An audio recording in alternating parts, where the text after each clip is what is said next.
Ayushman scheme एक बार फिर से जम्मू कश्मीर के अंदर जो जारी है, लेकिन सवालों के घेरे में है, क्योंकि कई लोग जो इससे वाबस्ता हैं वो नुकसान उठा रहे हैं और इसका सीधा असर सेहत की जो फराहमी है, बुनियादी जो सहूलियात हैं, खिदमात हैं, उस पर पड़ने का इम्कान है। और ये जम्मू कश्मीर के अंदर होना है।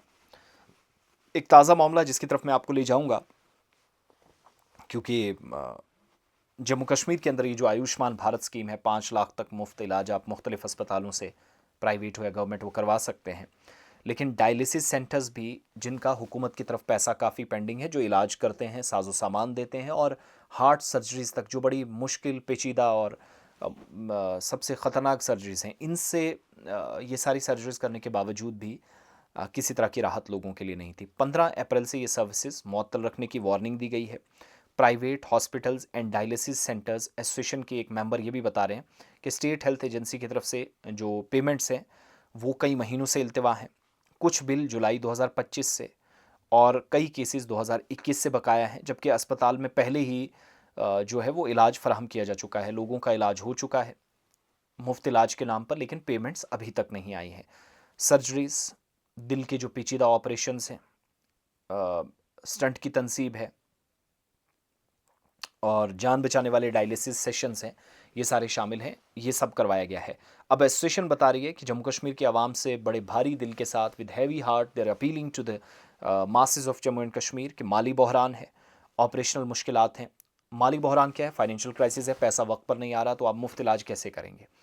और लोग पूछेंगे तो कि अस्पताल तो कर सकता है। वो नहीं कर सकता, क्योंकि ऑपरेशनल मुश्किलात क्या है कि आपका जो पीछे से सामान आ रहा था, मुफ्त इलाज जिसमें जो साजो सामान शामिल था, वो सामान वक्त पर नहीं पहुंच रहा है। तो नाजुक सूरत हाल से तमाम इदारे गुजर रहे हैं। सप्लायर्स जो हैं उन्होंने भी 15 अप्रैल की आखिरी तारीख मुकर्रर की है, और इधर जम्मू कश्मीर के अंदर private hospitals and dialysis centres भी कह रहे हैं कि 15 अप्रैल के बाद हम मुफ्त इलाज नहीं करेंगे। राशन कार्ड, आधार कार्ड, पैन कार्ड, जो मर्ज़ी लाइए, जिसमें आयुष्मान कार्ड आप लाते हैं, हम कुछ नहीं कर सकते। और क्योंकि इम्प्लांट्स, ज़रूरी तिब्बी सामान, मेडिकल इक्विपमेंट, जो आलात हैं, उसकी फराहमी बंद हो गई है। 15 तारीख के बाद वो बंद करने की तैयारी कर रहे हैं। तो सियासतदानों से लेकर ब्यूरोक्रेट्स तक राब्ते किए गए, दरवाज़ा खटखटाया, किसी ने इस बहरान पर कदम नहीं। और मुझे हैरानी खुद इस बात की है कि हेल्थ एजुकेशन पर बहुत बात करने के दावे किए गए, लेकिन असेंबली में ये सवाल किसी ने नहीं उठाया।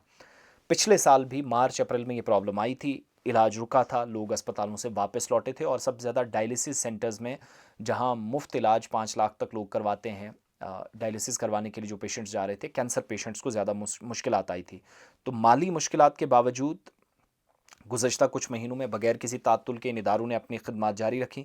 अब मुश्किल आ रहे हैं, रमज़ान, ईद, नवरात्रि जैसे त्यौहार भी इज़्ज़त के साथ इन लोगों के मुताबिक वो नहीं मना सके, क्योंकि कोई पैसा नहीं था। लेकिन ख़रीदारी की जो सलाहियत है, जो बाइंग कैपेबिलिटी है, साजो सामान ख़रीदना है, वो सप्लायर्स बंद कर रहे हैं। तो 15 तारीख के बाद मज़ीद मुश्किलात आएंगी। तो अल्लाह करे कि हुकूमत, इदारे, ख़ास तौर से सकीनतु साहिबा, इसमें ज़ाती मुदाखलत करें, क्योंकि ये मसला सेहत का है, और सेहत का बहरान जब किसी भी रियासत या किसी भी खित्ते में आता है, तो मुश्किलात निज़ाम चलाने वालों के लिए भी बनती हैं, आम शहरियों के लिए भी बनती हैं। और ये जो अदायगियाँ अभी तक नहीं हो सकें, पिछले साल जो एश्योरेंस दी गई थी, उस पर काम क्यों नहीं हुआ? इन सारे डेडलॉक्स की तरफ भी जाना होगा, पॉइंट टू पॉइंट चीज़ों को समझना होगा, जिसके बाद एक आम शहरी जो अस्पताल में जाता है, डायलिसिस सेंटर्स में जाता है, वो हुकूमत की इस गलत काम की वजह से या रुकावट की वजह से मुश्किल दौर से ना गुजरे। इस बात का ख्याल अथॉरिटीज़ को रखना पड़ेगा।